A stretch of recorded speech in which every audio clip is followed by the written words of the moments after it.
Okay, good afternoon guys. Welcome to Airs of Zeal.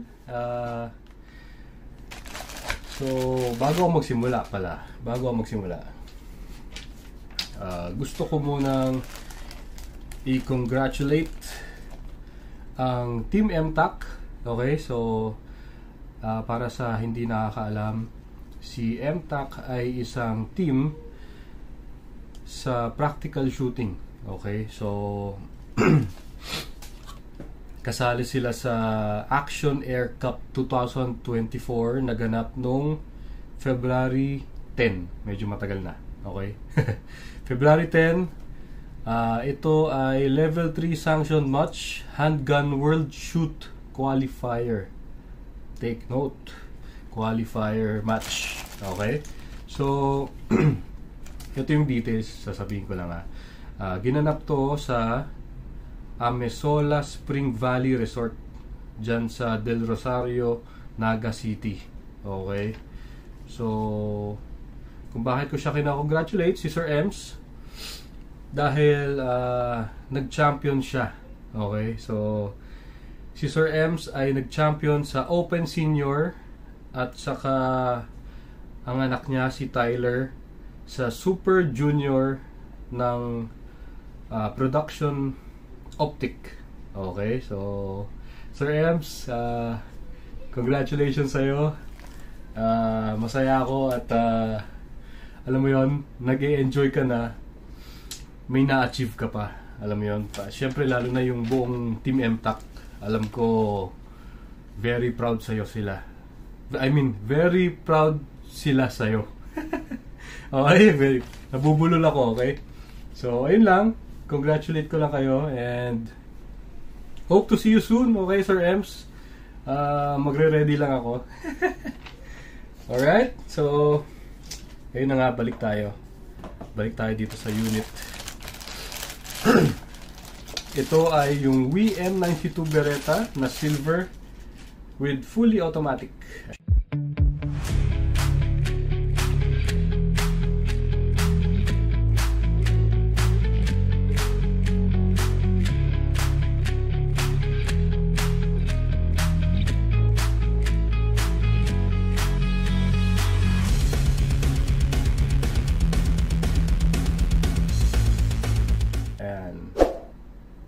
Ito siya.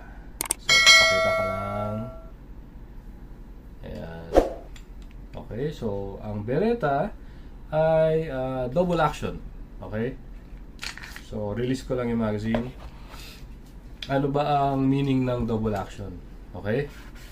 So, ang double action from the word double action. So, isa lang ang ginagalaw mo pero dalawa yung action niya. Tama ba? Basta, ganito. So, pag pupull ko yung trigger, nakikita nyo, gumagalaw yung hammer. Ibig sabihin, habang pinupull ko yung trigger, nagka-cock siya. Okay? So, at the same time, kinakasa niya at nire-release niya yung pagkasa. So, ibig sabihin,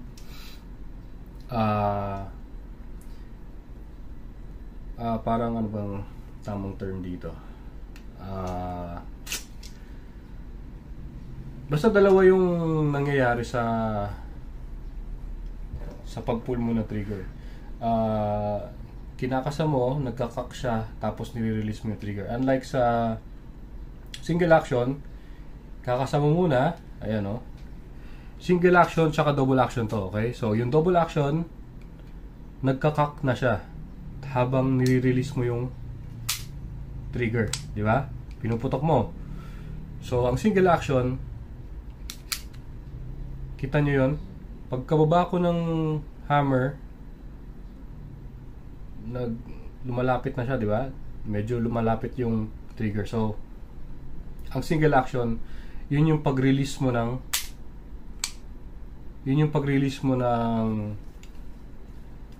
pag-cock niya. Okay? So, yun yung difference nila. Okay, so itong unit na to ay para ulit kay Sir Jerusalem Velasco ng La Union. Okay, so Sir Jerusalem, thank you very much.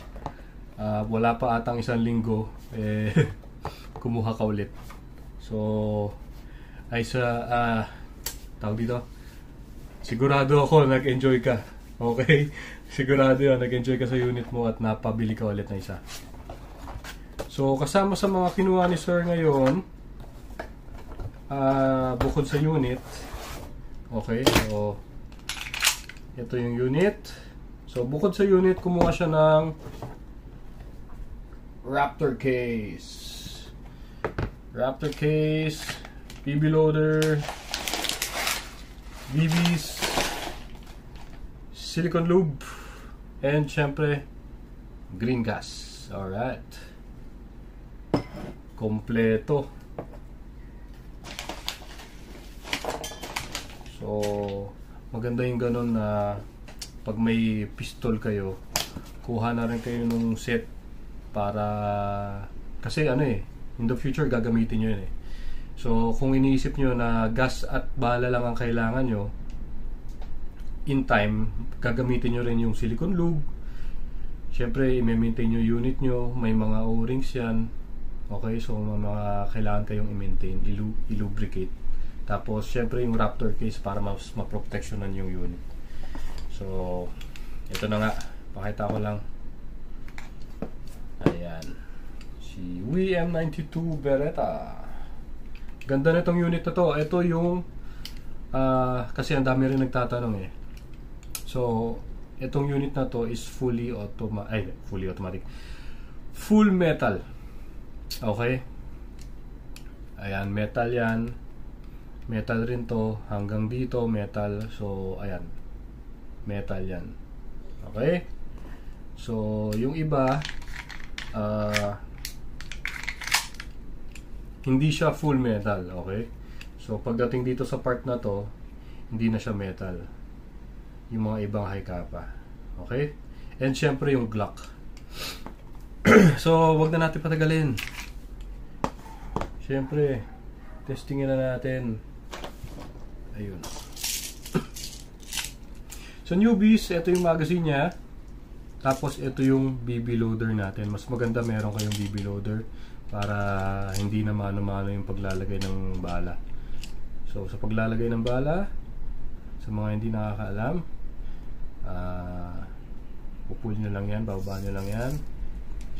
Tapos dito tayo maglalagay. So tututok nyo lang yan dito. Ayan.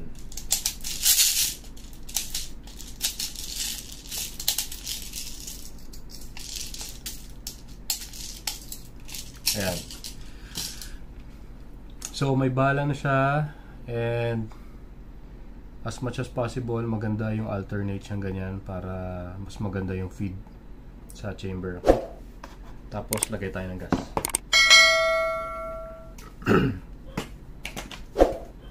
So paglagay naman ng gas, as always kailangan naka upside down yung magazine nyo. Tapos yung gas nyo nakaganito rin para mas maganda yung pasok ng gas. Okay, so loaded na with gas and BBs sa 0.20. Okay, so ano ba yung 0.20 na sinasabi ko palagi? Yung 0.20 na yun yung bigat. Okay, so yun yung bigat nito. Nakikita nyo naman, plastic lang to, sobrang gaang. So ang bigat niya is grams. Okay, so sa grams 0.20. Okay, so take note, hindi siya less than 1 gram. Ibig sabihin super gaang, 0.20 grams. Yun yung ibig sabihin ng 0.20 na BBs. Okay, so sa 0.20 tetestingin natin yung FPS nya. Sorry, may sipon ako. Okay, again, always trigger finger out. Mas maganda na kasanayan nyo yung ganyan. And syempre yung baril nyo, palagi nakatutok sa safe direction, yung walang tatamaang masasaktan. Okay? And ito na nga, i-demonstrate ko yung pagkasa sa newbies. Paano ba ang pagkasa? Isa-slide nyo lang yung slide. So, kakasan yung ganyan, nakikita nyo yung BBs, tapos re-release nyo. Okay? Hindi nyo na kailangan i-guide pabalik dahil hindi na kailangan.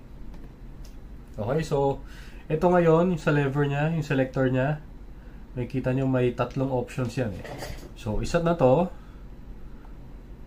Pag binaba ko, yan yung pangalawa. At yung dun sa pula, yun yung safe nya. Kita nyo nag-release yung hammer. So, kahit na may magazine to, naka-safe siya, wala nangyayari. So, ang gagawin nyo, release nyo lang ulit yung safety. Lagay natin sa semi-auto. Yan, nasa semi-auto na siya. And firing na tayo. Okay? So, since double action siya, hindi ko na kailangan siyang kasahin. Okay, so pag pinul ko yung trigger, magkakak na siya, tapos sakto i-release na rin niya. So, ibig sabihin, yun yung ibig sabihin ng double action. So, ito na. Firing tayo.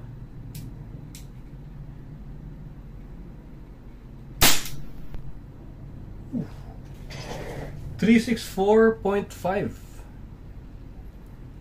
364. Ang sakit nun. Malakas yun. So, yan na. Diba, yung unang putok natin, hindi ko kinasa. So, since semi-automatic ito, ayan, naka-cock na siya. So, itong gagamitin natin ngayon, hanggang sa mawala ng bala, single action na to. Okay? So, firing tayo ulit. 364, 358 flat. Ayan, 358. Blowback test.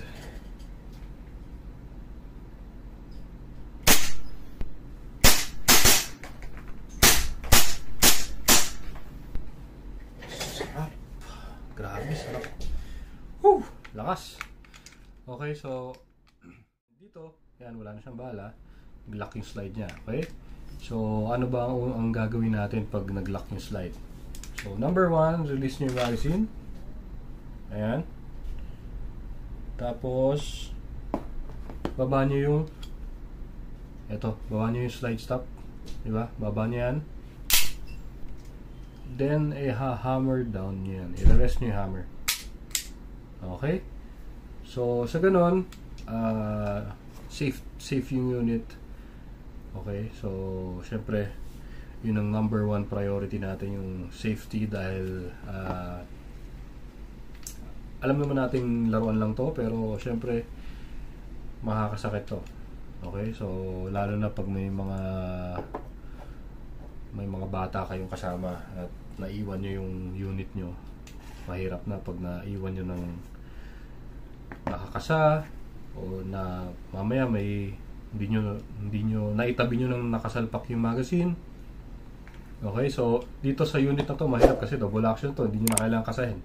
Okay, so yun lang. And again, thank you so much kay Sir Jerusalem. Ready for shipping na to, and for sure mag-e-enjoy ulit kayo. Okay, so yun lang, and diyan lang kayo. Alam ko kung ano yung nakakalimutan natin. Yung full auto pala nito, nakalimutan ko ipakita. Okay? So, balik tayo ulit. Loaded na with gas and BBs. Tetesting natin yung full auto naman niya. Okay? Pero siguro puputok lang ako ng mga 3, 4. Tapos switch natin sa full auto. Okay? Demonstrate ko lang ulit. Okay? So, ito yung semi-auto.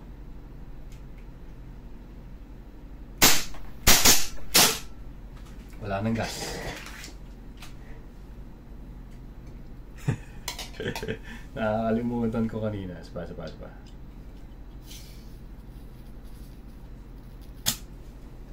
Alright.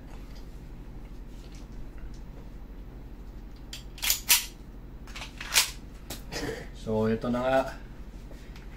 Semi-auto. Yung full auto naman, switch natin yung pababa. Okay? So, switch natin isa. Alright. Switch na. So, testing natin yung full auto nito. Firing. Sakto. So, ito na.